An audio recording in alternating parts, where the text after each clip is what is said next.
말씀입니다. 시편 1편 1에서 3절의 말씀입니다. 구약성경 805쪽에 있습니다.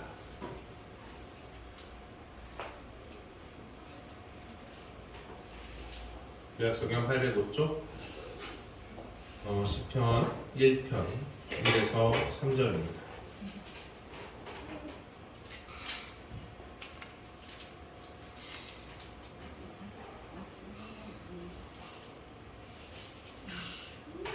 네.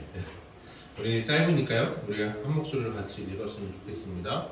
자, 같이 읽겠습니다. 시작. 복 있는 사람은 악인들의 꾀를 따르지 아니하며 죄인들의 길에 서지 아니하며 오만한 자들의 자리에 앉지 아니하고 오직 여호와의 율법을 즐거워하여 그의 율법을 주야로 묵상하는도다. 그는 시냇가에 심은 나무가 철을 따라 열매를 맺으며 그 잎사귀가 마르지 아니함 같으니 그가 하는 모든 일이 다 형통하리로다. 아멘. 오늘 우리는 같이 읽은 말씀을 통해서 하나님이 바라시는 성장의 모델이라는 제목으로 같이 말씀을 나누려고 합니다. 잠시 같이 기도하겠습니다. 하나님 아버지 감사합니다. 하나님께서 우리에게 성장의 모델을 허락하여 주시고 그 모델을 바라보면서 달려나갈 수 있는 힘과 능력을 더하여 주시기를 원합니다. 아버지 하나님의 놀라운 능력과 그 사랑 가운데 우리 아들 힘써 하나님께 영광 돌리게 하시고 하나님의 말씀을 따라 순종하며 살아가는 그 은혜가 우리 안에 넘칠 수 있도록 주여 우리를 축복하여 주시옵소서. 하나님 우리가 흔들림 없이 주님을 기대하고 소망하기를 원합니다. 감사합니다. 주님 찬양합니다. 우리 주 예수 그리스도의 이름 받들어 기도합니다. 아멘. 네, 우리 같이 서로 인사했으면 좋겠습니다. 사랑하고 축복합니다. 감사합니다. 네, 새해 첫 예배에 이렇게 만날 수 있어서 너무 감사하고요. 두 분 다 너무 피곤해 보이세요. 그러고 보니까 두 분 다 군포에서 일하고 오셨네요, 그죠? 그래. 금정에서 일하셨고. 우리 누구 말씀하십니까? 두 분 다. 우리 또 동생분들 일하세요? 네, 군포에서 주공에서 일하신대요. 다 군포에서 일하셨네요. 여긴 다 안양에서 일하시네요. 참. 우리가 정말 이렇게 하나님 안에서 좀 그런 웃음과 기쁨이 있고 또 성장의 은혜가 우리 가운데 있었으면 좋겠습니다. 우리 안양선민교회는 하나님의 선택을 받은 선민으로서 살아가는 거룩한 백성인 것을 인식하고 하나님의 허락하신 교회를 더 섬기고 살아가는 공동체가 되기를 소망합니다. 더불어 오늘 허락하시는 말씀을 받아 기쁨으로 누리며 그 말씀대로 살아가는 저와 성도님들이 되기를 주의 이름으로 축원합니다. 네, 우리가 이제 2024년이 시작이 되었습니다. 벌써 7일이 됐네요. 이 일주일 동안 어떻게 지내셨는지 참 궁금하고 한 해가 바뀌면 우리가 모두 다 뭔가를 계획하고 이제 뭔가를 시작해야겠다 라는 생각을 할 때가 되는데 우리는 어떠한 계획과 어떠한 생각들을 가지고 계신지 참 궁금하기도 합니다. 그러나 우리의 공통적인 내용은 우리가 오늘 이 표를 이야기하는 것처럼 우리가 100배의 성장을 이루어가는 한 해가 되기를 주의 이름으로 축원합니다. 하나님께서는 우리를 옥토로 만들어 가십니다. 돌을 빼시고 엉겅퀴를 자르시고 그럼으로 인해서 우리를 만들어 나가신다는 사실을 믿기를 원합니다. 그리고 하나님께서 우리에게 제시한 기준은 다른 의미가 아니라 100배의 성장을 기준으로 우리에게 말씀하십니다. 우리는 일반적으로 30배, 60배, 100배라고 생각을 하고 발전시키지만 성경은 반대로 100배, 더러는 60, 더러는 30배라고 표현하고 있습니다. 그러므로 하나님께서 우리에게 원하시는 성장, 곧 하나님 나라와 그의 백성의 성장은 100배의 성장을 우리에게 원하시고 바라신다라는 것을 우리는 기억해야 될 줄 믿습니다. 왜냐하면 하나님의 나라는요, 작아지지 않고 사라지지 않기 때문입니다. 예수님께서 제자들을 전도자로 파송하시면서 이런 말씀을 던져줍니다.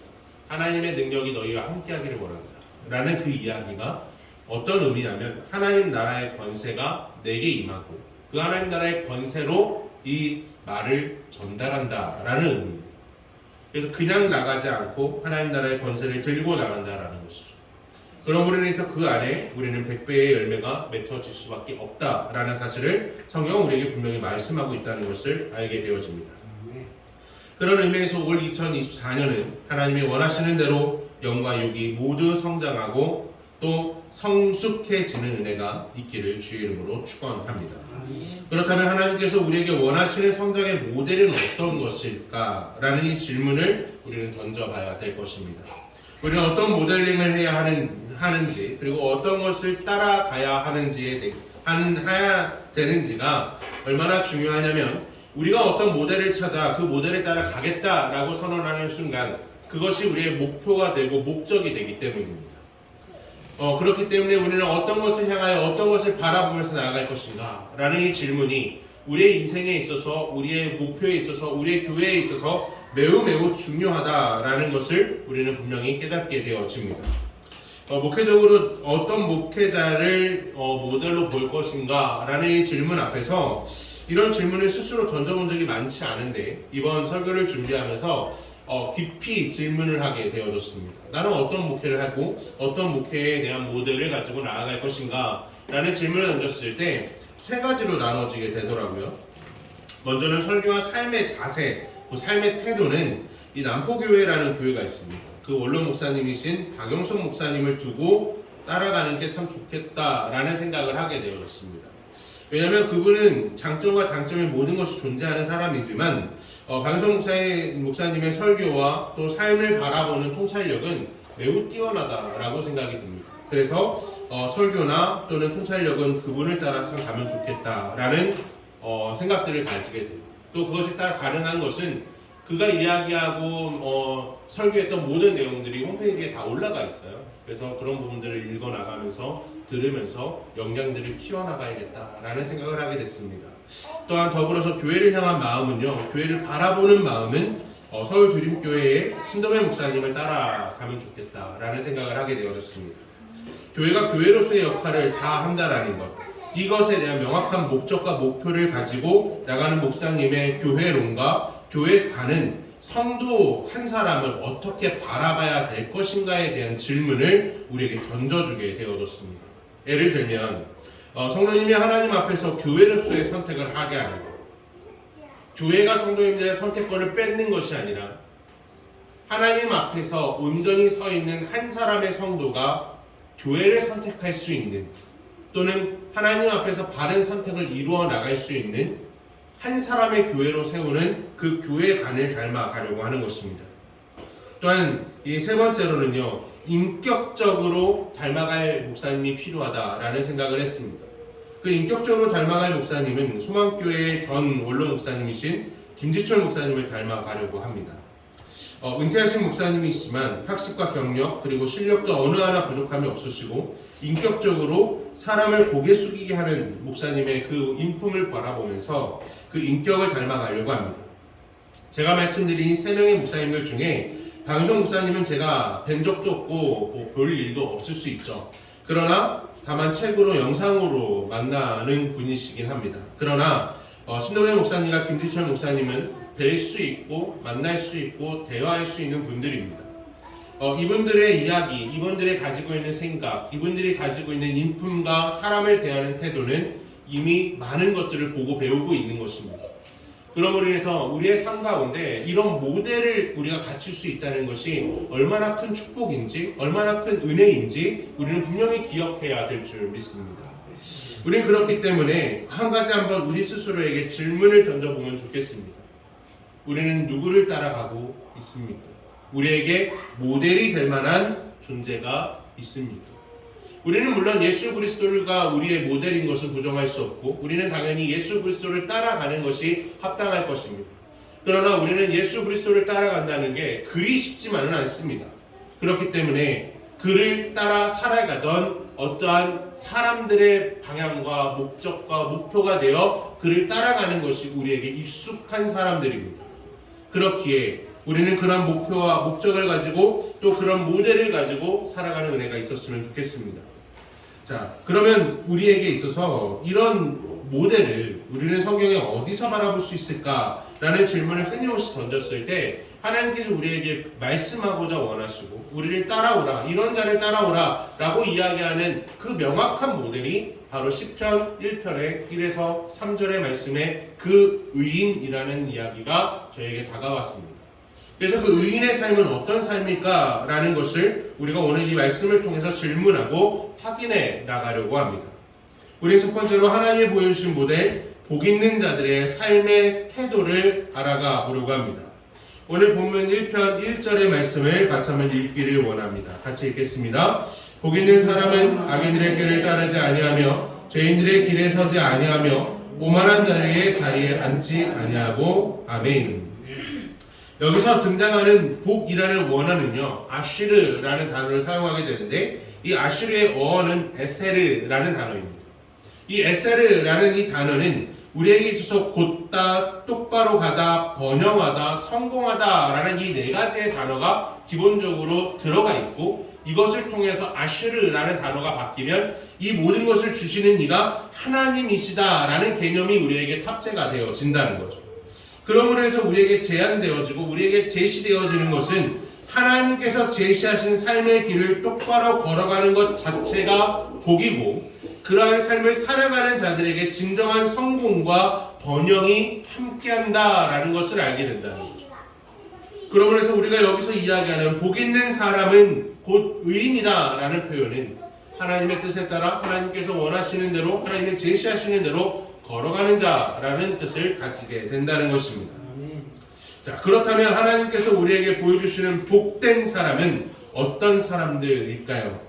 그는 먼저 악인들의 꾀를 따르지 않는다라고 이야기합니다. 악인들의 꾀는 과연 무엇일까요?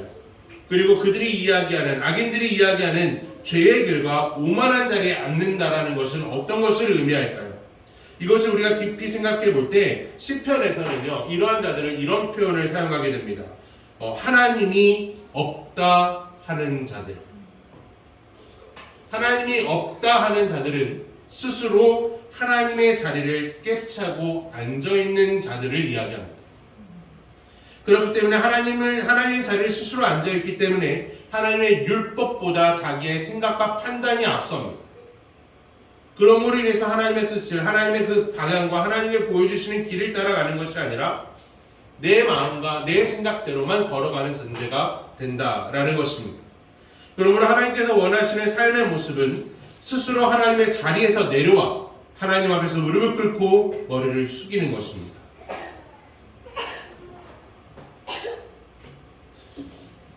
이게 왜 꺼져 있죠? 한 가지 보여드려야 되는데.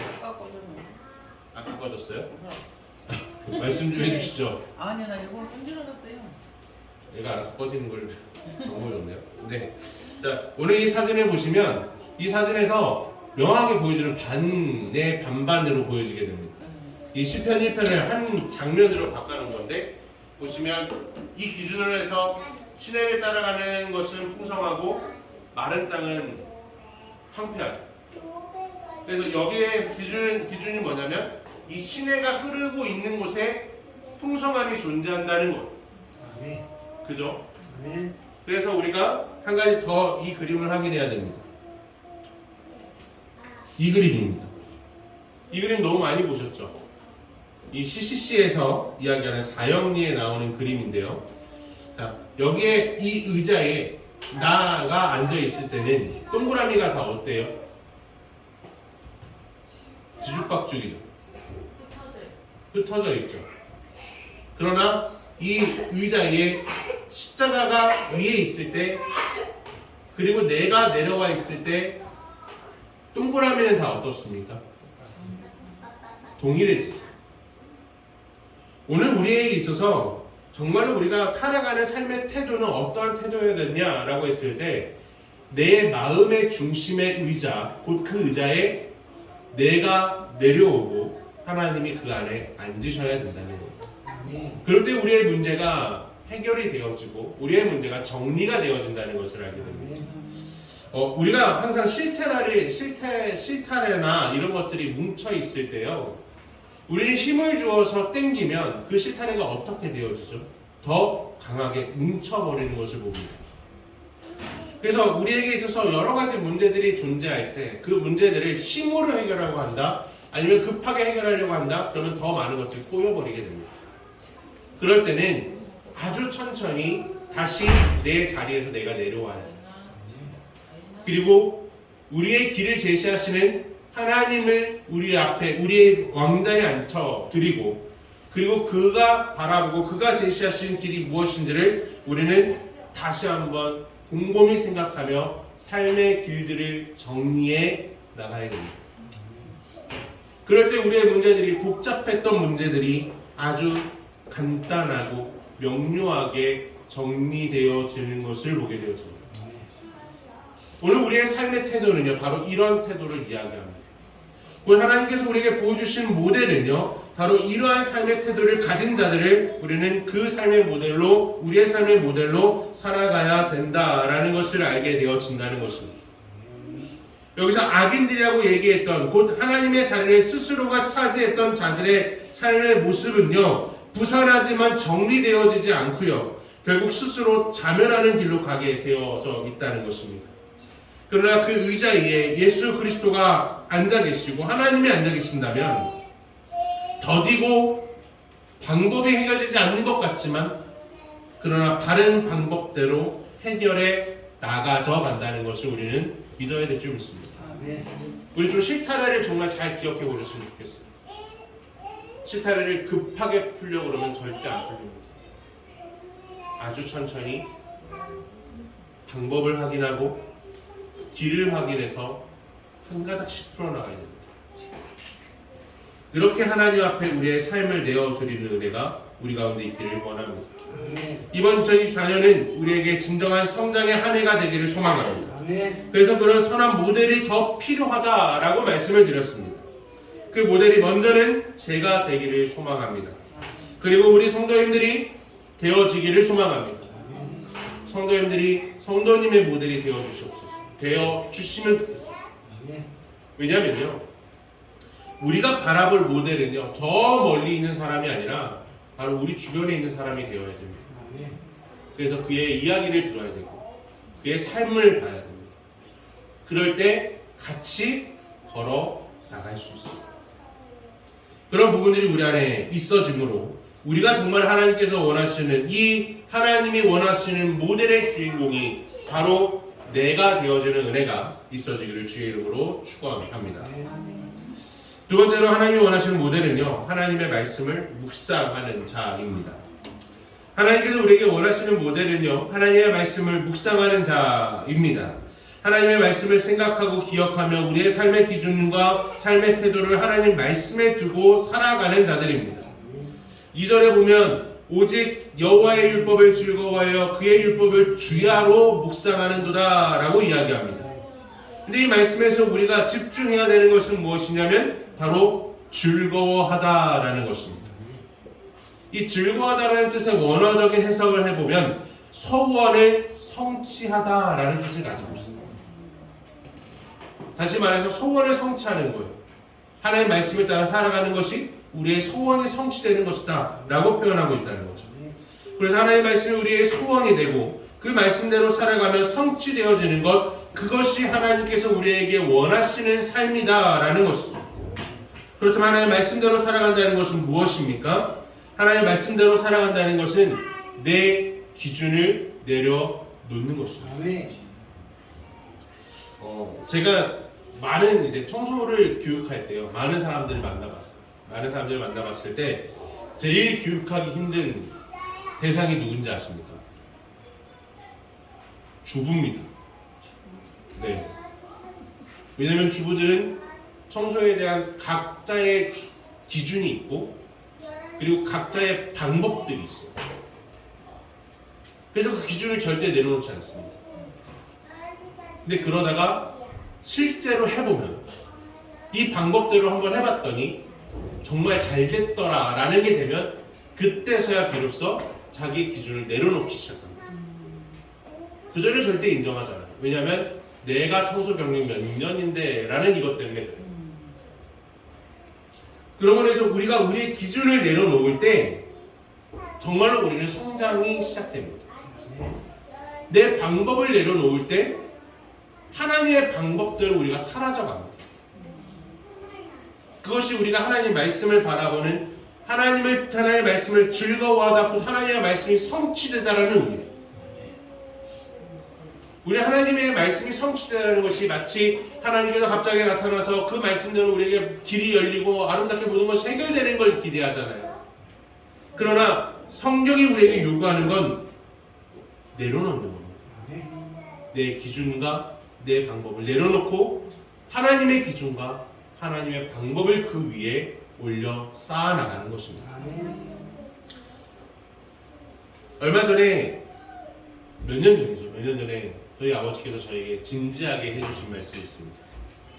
제가 이 이야기를 어디서 들었나라는 고민을 하다가 이 명언은 내가 너무 멋있게 했구나 라고 하면서 어제 말씀하면서 막 뿌듯했어요. 근데 오늘 아침에 번뜩 생각났습니다. 이 이야기가 우리 아버지가 해주셨구나. 인기를 얻고자 한다면 말을 많이 하고요. 사람을 얻고자 한다면 귀를 열어. 아버지 기억 안 나시죠? 이거 저희 아버지께서 저에게 해주신 이야기. 인기를 얻고자 한다면 말을 많이 하고 사람을 얻고자 한다면 귀를 열어. 우리가 생각할 때 우리의 기준은 우리가 많이 말을 하여야 그것을 얻을 줄 생각합니다. 근데 귀를 열 때 사람의 마음을 얻을 수 있어요. 그러므로 인해서 성경이 우리에게 이런 말씀을 던져줍니다. 고린도전서 4장 20절의 말씀을 보면 하나님의 나라는 말에 있지 아니하고 오직 능력에 있습니다. 우리는 말을 많이 해야지 뭔가가 될 줄 생각하지만 그러나 우리의 말을 줄이고 귀를 열고 하나님의 말씀대로 하나님의 기준과 방법대로 살아가기를 기대할 때 하나님께서 우리에게 놀라운 은혜를 더하여 주신다는 것입니다. 자, 오늘 이 그림 잠깐 보시겠어요? 이 그림이요 아무리 찾아도 없어서 비슷한 걸 하나 가져왔거든요. 이거 뭐죠? 물레방아죠. 물레방아가 왜 필요하죠? 물레방아를 돌려서 네, 이렇게 곡식을 빻을 수 있고 그렇죠. 그래서 옛날에는 전기나 동력이 없으니까 네. 물을 이용해서 근데 이게 이 장면은요 물이 돌려서 계속 돌아가면서 이 그림을 못 찾았어요 제가. 근데 제가 이거를 가져온 이유가 뭐냐면 제가 어렸을 때 6살 때 5살 때 제가 시골에 자랐었거든요. 시골에 자라면서 정말로 엄청나게 큰 비닐로 된 파이프 같은 게 있었어요. 그걸 딱 노래 대고 물이 막 거기로 막 쏟아져 들어가는 모습을 본 적이 있어요. 그러면 그 모습을 보면서 농사를 지으시는 모든 어르신들이 뿌듯해하시는 모습을 본 거예요. 제가 뿌듯해하는 모습을 봤어요. 그래서 농사를 하시는 분들이 또 저희 할머니가 저에게 해주신 말씀이 아니라 저희 어머니에게 해주신 말씀이 뭐냐면 자식들에게 입에 먹을 거 들어가는 것과 논에 물이 들어가는 게 제일 좋다라고 말씀하신 적이 있습니다. 제가 왜 이런 말씀을 드리는지 3절의 말씀을 같이 한번 읽어봤으면 좋겠습니다. 3절입니다. 같이 읽겠습니다. 시작. 그는 시냇가에 심은 나무가 철을 따라 열매를 맺으며 그 잎사귀가 마르지 아니함 같으니 그가 하는 모든 일이 다 형통함이로다. 아멘. 3절에 등장하는 시냇가에 심은 나무라는 표현은요 생명력을 가진 이라는 뜻을 가지고 있습니다. 곧 살아있다는 것을 의미하고요. 시인이 이야기하는 것은 이 시냇물을 따라 살아갈 때 우리가 풍성해지고 살아나고 열매를 맺는다는 얘기를 해요. 그런데 이 시인이 이야기하는 이 시냇가라는 건 팔레스타인 지역에는 흔하지 않습니다. 왜냐면요 팔레스타인 지역은 건기와 우기가 매우 뚜렷하게 구분되어져 있거든요. 근데 이때 연평균 강수량이 약 600mm 정도밖에 안 돼요. 우리나라의 기준을 보면 우리나라의 기준은 1306mm 정도 됩니다. 2배가 넘죠. 우리가 거기는 600mm면 정말 비가 안 오는 거예요. 근데 이 비도 건기와 우기에 따라서 나눠서 옵니다. 그러니까 건기 때는 정말로 메마르는 거고요. 우기 때는 그나마 우리나라의 반이 내리기 때문에 푸르러지는 거예요. 자, 그러면 이 나라에서 볼 수 있는 시냇가는 어떤 의미냐면 간헐적인 천입니다. 간헐적인 시냇물이에요. 그러니까 우기 때만 흐르는 시냇물이라는 거예요. 그럼 우리가 이렇게 정리해 보면 시냇가에 심은 나무가 철을 따라 열매를 맺는다라는 표현 자체가 성립이 안 되죠. 근데 이것이 성립되어지는 방법이 딱 하나 있습니다. 인공적인 저수지를 만들고 그 저수지에 물을 대는 것. 그 물을 꾸준히 대어지면 그 안에 생명력을 가진 시냇가가 열리고 그 옆에 있는 나무들은 열매를 맺게 된다는 것입니다. 우리나라의 농사의 공법을 보면 물이 될 수 있는 길을 끊임없이 열어줍니다. 인공적으로 물길을 여는 거예요. 그럴 때 비로소 논에서 열매를 맺을 수 있습니다.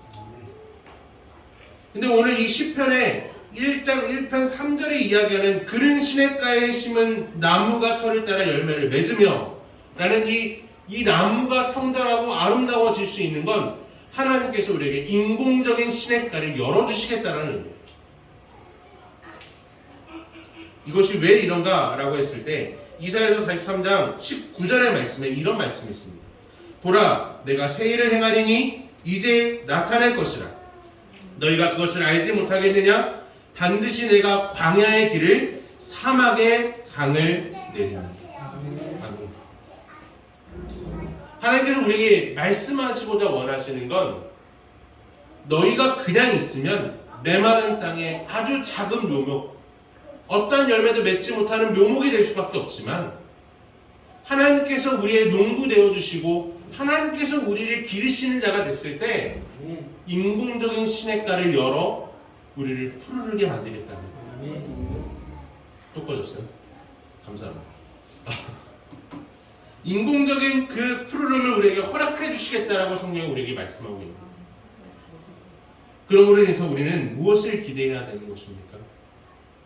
하나님께서 내가 살아가는 나의 방법, 내 기준대로 살아갈 때 우리가 메말라 작아질 수밖에 없습니다. 생각해 보세요. 건기에 또는 우기 때만 잠깐 생명력을 가지는 그런 나무라면 성장할 수 있겠습니까? 성장하지 못하겠죠. 아이 꺼졌네요. 성장하지 못할 거예요.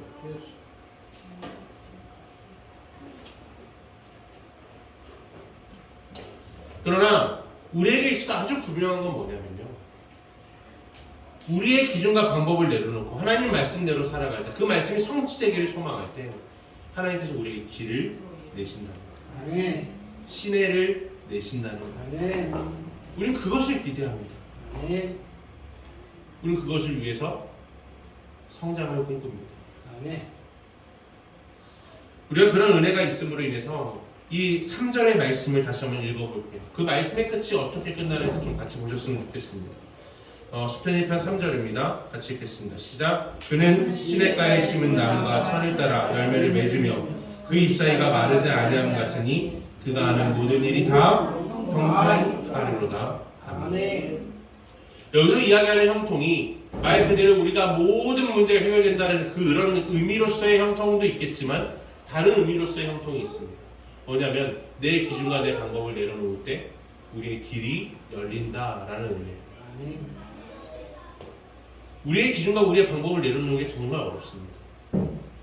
그러나 그것을 내려놓기 시작할 때 하나님의 방법과 하나님의 기준대로 우리가 사라져 간다는 걸 우리는 온전히 믿으며 그러한 삶의 기준대로 이 삶의 모델을 따라 우리의 성공의 모델을 따라 살아가는 은혜가 우리 가운데 있기를 주의 이름으로 축원합니다. 네. 우리 같이 은혜 같이 찬양하시면서